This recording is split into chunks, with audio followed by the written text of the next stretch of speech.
On today's episode of The Lindsey Elmore Show, I am interviewing Dr. Joel Baumgartner all about regenerative orthopedics. I must admit, this is a new topic for me, and I didn't understand just how much regenerative medicine could help people to avoid surgeries and to avoid pain and the risk of pain medication use. After my interview, I will be talking to you about my orthopedic injury from way back in the day, my ACL tear that set me on a path to natural health and wellness, and how that injury became one of the greatest blessings of my life. Let's get to the show. Welcome to The Lindsey Elmore Show, a podcast that helps you find fulfillment amidst chaos. On this show, I interview thought leaders, doctors, creatives, spiritual gurus, and game changers who inspire you to pursue your dreams, overcome obstacles, and leave your mark.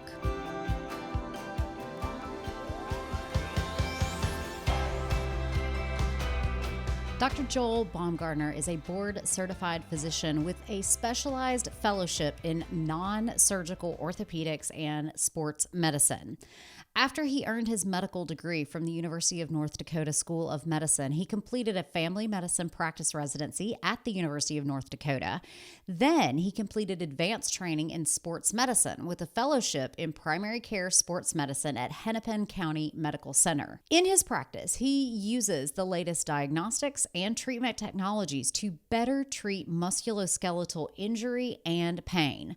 As an international speaker, he instructs both physicians and other clinicians on pain evaluation, diagnostics, and the latest treatment option.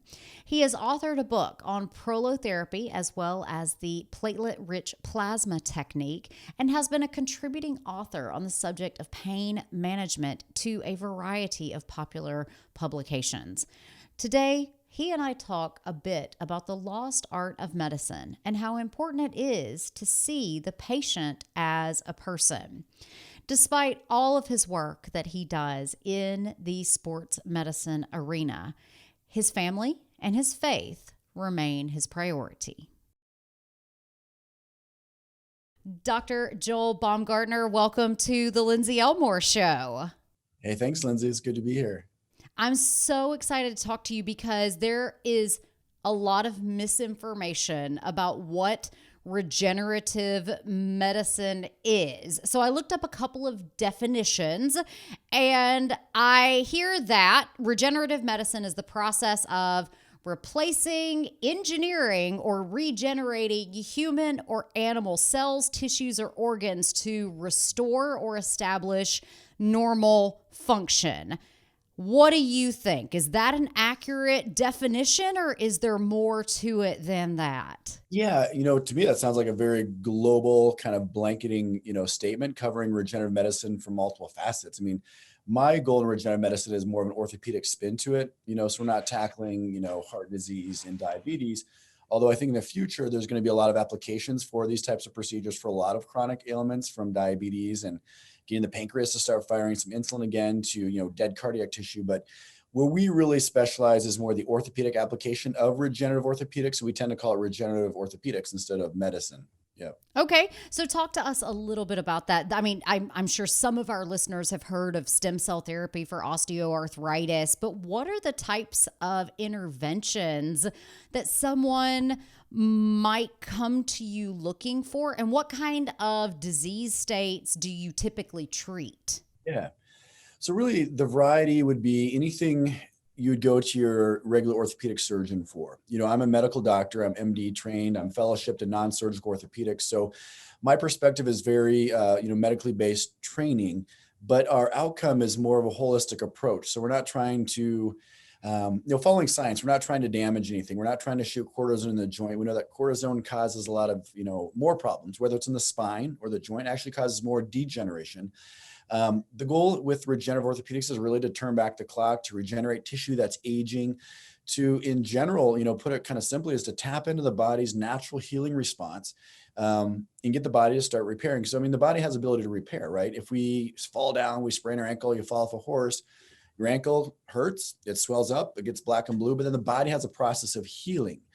So when it comes to, say, a stem cell procedure or a PRP, which stands for platelet-rich plasma, what we're doing is we're just kind of biohacking the system to think it's injured and go back and repair tissue. So with that being said, it can be applied to anything from, chronic degenerative spinal conditions to arthritis of the hip, shoulder, rotator cuff tears, meniscal tears, all those things that you'd go and potentially get cortisone surgery or pain meds for. 96% of the time we can treat it non-surgically.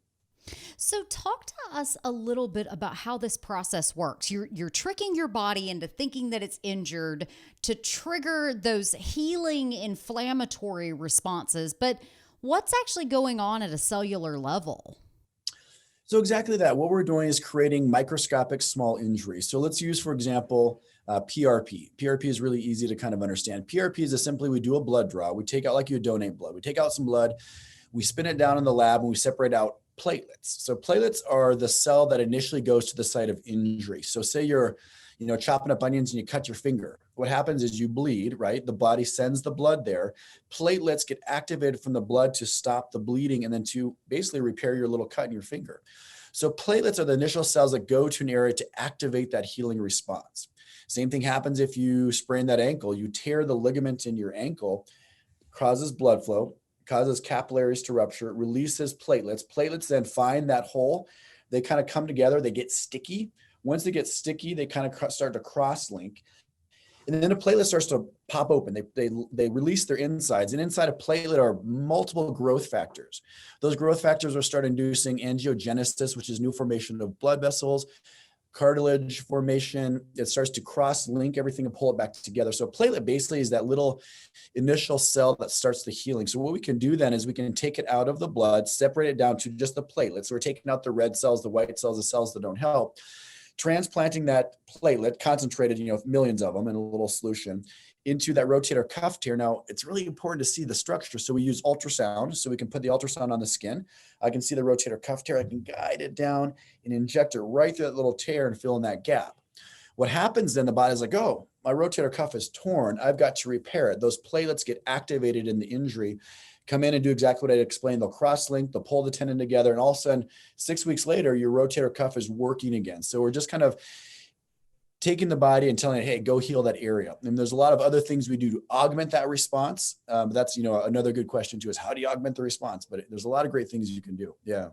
Well, that's exactly where I was about to go. Is there, it can't just be the one injection and then boom, you're going to go run a marathon. I'm assuming that you educate your patients on many layers of health and wellness that play into their recovery from sprains, strains, all of the things. So what do you see as the role of diet, nutrition, sleep, any other health interventions in recovering from orthopedic injuries?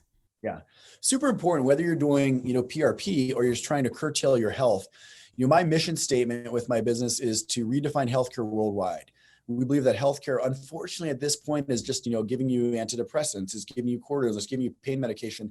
If nothing else is working, it's very invasive and you have to go get the joint replaced.